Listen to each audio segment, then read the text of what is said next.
The premise of the movie is set in 2067, when the world has been destroyed beyond rehabilitation because of climate change. All plant life has gone extinct. With the lack of plant life, the amount of oxygen in the air has decreased exponentially. People have to buy artificial oxygen to survive. 99% of the world has gone dark. People suffocate to death. In such conditions, only one city in Australia has survived, and it is all thanks to a company called the Chronocorp Corporation that manufactures synthetic oxygen. However, artificial oxygen causes a fatal disease called the sickness over time. Humankind has mere years before it goes fully extinct. Ethan White is a resident of the Australian city. He and his friend Jude work as mechanics in the Chronocorp Corporation. The corporation is also working day and night to find a cure for the sickness and a way to save the world. Ethan's wife, Xantha, also has the sickness. Ethan works hard day and night to earn and buy her better oxygen. One day, as Ethan and Jude work in the tunnel, Chronocorp CTO of Particle Research, Regina Jackson, summons them to her office. There, she introduces herself to the two and tells them that humanity is going to die in a few years if the conditions do not change. She then reveals that Ethan is the only one who can help everyone and save humanity. Ethan is confused and doesn't believe her, but Regina insists he visit their lab. The lab has huge machinery. The lab doctor, named Billy Mitchell, introduces himself to Ethan and looks at Ethan's wrist device for a second. They then explain to him that Ethan's father, Dr. Richard White, started this project 20 years ago. The machine that stands in front of them is a time machine called the Chronicle. In the first ever experiment done with the machine, they had to send radio waves into it to check what was on the other side. They found out that 407 years later, in 2474, the Earth would have enough vegetation to maintain enough oxygen in the air and sustain human life. The people come to believe that if humanity still exists several hundred years later, it is likely that they have found solutions to all the problems plaguing their reality.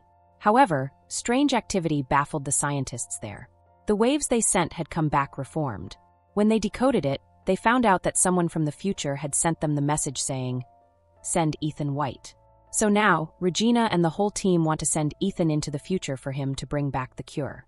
Ethan is beyond surprised. He doesn't believe them and thinks that Regina is just bluffing. Moreover, he doesn't want to leave his sick wife and go into the future, so he declines to help. Later, Ethan and Jude are at a diner, where they buy crisp oxygen. Jude tries to persuade Ethan to go through with the plan and help save humanity. However, Ethan laughs at him, saying that he doesn't want to be like his father. Ethan hates his father for never being there for him. 20 years ago, his father left home and went missing, while his mother was killed when he was a kid. Since then, he has been brought up by Jude, a man whom Ethan regards as his older brother as well as his best friend.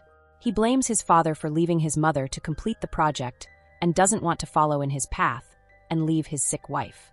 However, Jude manages to persuade him, saying that the only way he can save his wife is by finding a cure. Ethan reminisces about his 8th birthday when his father brought him a strange box as a gift. As he puts his hands inside the box, a device latches onto his wrist, making him bleed. Richard had placed a permanent hand device on his son. It has been many years, but Ethan doesn't know its use yet. Later at home, Ethan tells Xantha everything that happened during the day, and she too insists he go. The following morning, Ethan scribes, "I will find my way back to you," on a metal flower and leaves it beside Xantha. He then goes to Regina's office again and tells her that if he can find only one cure, they will have to give it first to Xantha. Regina accepts and takes him to the lab again. Dr. Mitchell shows him the suit that he has to wear before getting into the machine. As they begin to explain the mission to him, Ethan realizes that they do not have a plan. They have no clue what he will see or who he will meet at the other end. However, after they put him in the suit, they give him an AI device called the Archie. Archie will show the lab Ethan's vitals at all times. It will also help navigate his location. Then they finally throw him into the machine. Inside, Ethan moves at high speed through time. He falls from the sky and lands in an unknown jungle. The friction from the air causes his suit to catch fire, so he quickly gets out of it. Then, he looks around and is astounded by the beauty of nature. He finds that the world has completely changed. The trees and the natural oxygen are back. He walks in the direction Archie directs him and sees a bunker door of some sort. But what catches his eye is a skeleton that lies right in front of the door. Its skull has a bullet hole in it. Furthermore, He looks at the name tag on it and is horrified to see his own name. The skeleton is Ethan's. Ethan also finds the skeleton's Archie and plays the last recording on it. He hears a man say that this is the only way and shoots Ethan. Just then, the device's power goes off.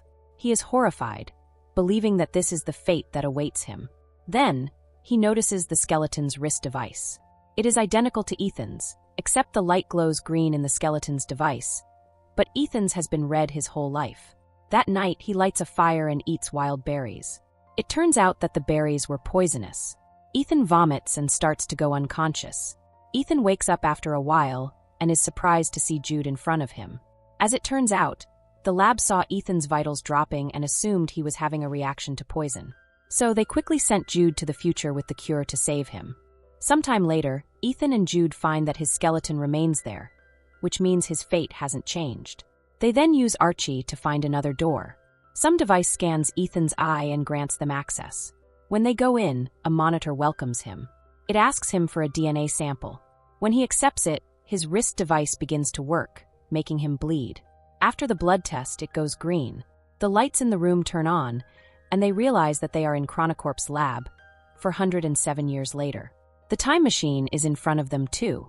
Jude gets excited because now they have the means to go back to the past, but Ethan doesn't think so, saying they haven't changed anything, and he will end up dead just like the dead Ethan. Ethan checks the system log and finds a holographic recording made by his father, who explains that the time machine was originally designed to collect the oxygen data on the future planet and then transmit it back to the past. However, when his father first started the time machine, he received a message asking him to send his son to the future. Despite his misgivings, he chose to do so and made a DNA verification here for Ethan. Soon, Ethan and Jude realize that the time machine won't be able to take them back because its battery has almost depleted after 407 years. What's worse is that the activation of the lab triggers a malfunction in its nuclear power core, threatening to unleash a nuclear explosion in just 4 hours. This means they have to find a way to fix the time machine and travel back before the explosion. Running out of time, they have to act quickly. Outside, they are surprised to find a ruined city covered with green plants, but inhabited with no humans, showing that Earth starts to recover itself after human extinction. Human skeletons are scattered everywhere. Ethan gets to his wife's house, only to find her bones, making him fall into despair. Jude tries to persuade him to go back to the past, as the cure against the sickness doesn't seem to exist even in the future world. However, Jude's words make Ethan suspicious. He then turns on the rusty Archie to play the recording once again, from which he recognizes Jude's voice, and it seems Jude is exactly the one who shot him. Jude raises his gun at Ethan, strongly denying that he would shoot Ethan. Ethan finally decides to complete the mission first, so with joint efforts, they manage to repair the power core and then return to the lab. Now the Chronicle system works, and they should be able to return to the past. They just need to wait 37 minutes until the portal launch. However, Ethan still finds his body remains behind a door at the same location, which implies that they haven't made any changes to the future. In order to figure out the truth, Ethan pulls out the battery of his current Archie and puts it into the rusty one. In that way, he gets access to another video, in which Ethan is assured that his future self will be killed by Jude. Jude then confesses that there is no hope of changing the future, and he is trying to protect Ethan. Finding it hard to believe, Ethan locks his brother up in a room, then plays back his father's holographic log from the day he died. He soon discovers a conversation between Chronicorp's CTO, Regina Jackson, and his father. It's shown that Ethan's father wanted to use the time machine to save all mankind by finding the cure, but the CTO only intended to use the machine to flee from the dying time with some chosen few. However, whichever plan they choose, someone must travel into the future and turn on the time machine. To safely send living matter through time, it requires an operational link from both sides. In order to stop the CTO with her plan, his father locks the time machine and sets Ethan's DNA as the verification key. In anger at what Ethan's father just did, the CTO killed him immediately.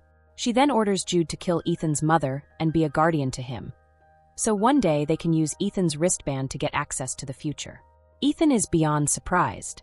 The man he thought of as his brother turned out to be the one who killed his mother and is about to kill him too. He also realizes that he has misunderstood his father, who didn't deliberately abandon the family. Knowing that Regina wants to bring a chosen few into the future, Ethan tries to shut the time machine down, but Jude rushes to stop Ethan and reveals that he's tasked here by the CTO to ensure that Ethan is sent in time to repair the power failure. Once Ethan activates the time machine, Jude should kill Ethan. However, Jude has formed close emotional relations with Ethan over the years. Seeing his brother-like friend in that state because of him, he is guilt-ridden. So instead of shooting Ethan, he shoots himself dead. In rage and regret, Ethan is determined to fulfill his father's dying wish, which is to find the cure and save the dying humans.